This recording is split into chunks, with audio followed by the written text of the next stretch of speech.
السلام علیکم. هر انسان په دنیا کې له دوه ډولو خلکو سره مخ کیږي. یو هغه خلک وي چې د الله تعالی نعمت وي، بل هغه چې ستا د بدبختی او د ناکامیدو لوی لامل دي. په دنیا کې ډېر انسانان داسې دي چې که څه هم دوی ډېر دي، خو ته یې په منځ کې ځان یوازې حس کوي. سره له دې چې دوی ډېر دي، د دوی سره د ملګرتیا پایله یوازې پښیماني ده او بس. په دنیا کې له دوه ډولو انسانانو سره مخ کیږئ، یا نعمت او یا درس. له نعمتونو استفاده وکړئ، دوی خوندي کړئ، دغه نعمتونه ځان سره خوندي وساتئ، همیشه ترې په ژوند کې استفاده کوئ. خو هغه چې درس دی، درس ته اخلئ، نورې پرېږدئ. ډېر داسې انسانان دي چې د دوی په ملګرتیا باندې ته ژوند تجربه کوي. هغه ناخوالې چې دوی تا ته درکوي، هغه خفګان چې دوی تا ته درکوي، هغه ضربې چې دوی تا ته درکوي، ته یې پر وړاندې تجربه ترلاسه کوي، په ژوند کې پیاوړی کېږي، له ژونده درس اخلي.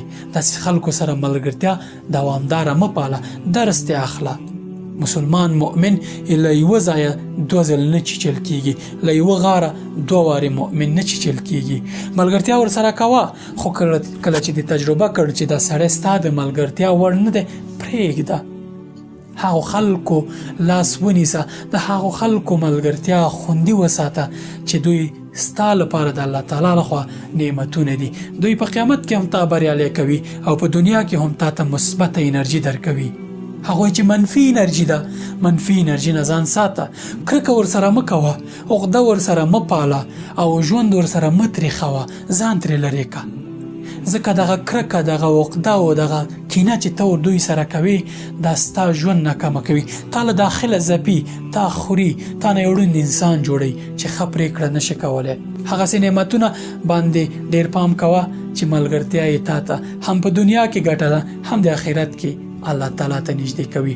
ځکه خو قرآن کریم وایي چې وکونو مع الصادقین، له نیکو رښتونو صادق انسانانو سره واوسئ. دوی تاسې ته نعمتونه دي د الله تعالی له لوري. که غواړئ بریالي واوسئ، که غواړئ خوشبخته ژوند ولرئ، که غواړئ د ژوند په هره برخه کې مرسته ترلاسه کړئ، نعمتونه وساتئ. هغه بدو انسانانو نه، هغه ملګري چې تاسو ته منفي انرژي درکوي، له دوی نه ځان لرې وساتئ. السلام علیکم.